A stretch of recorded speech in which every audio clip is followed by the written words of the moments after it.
Hello everyone, তোমরা যারা diploma in মিডওয়াইফারিতে admission টেস্টের প্রস্তুতি নিচ্ছ তাদের উদ্দেশ্যে আমি কিছু ইম্পর্টেন্ট টিপস দিতে চাই।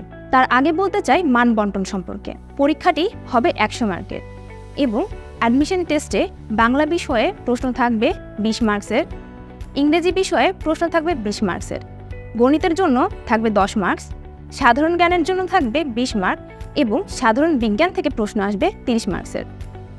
অ্যাডমিশন পরীক্ষার প্রস্তুতিতে ইংরেজি বিষয় নিয়ে ভয় পাওয়ার কোনো কারণ নেই। মাধ্যমিকের ইংরেজি গ্রামার থেকেই কমন পড়বে ম্যাক্সিমামটা, যেমন articles, preposition, synonym, antonym, phrases, idioms, এই সমস্ত কিছু থেকে কমন পড়ার সম্ভাবনা আছে। এখান থেকে আসতে পারে ফিল ইন দ্য ব্ল্যাঙ্কস অথবা সেন্টেন্স আকারে প্রশ্ন।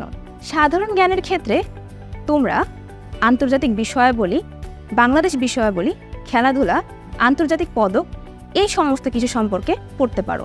অ্যাডমিশন টেস্টটি 100 মার্কের এমসিকিউ আকারে প্রশ্ন হবে এবং সময় থাকবে 1 ঘন্টা, আর এতে কোনো নেগেটিভ মার্কিং থাকবে না।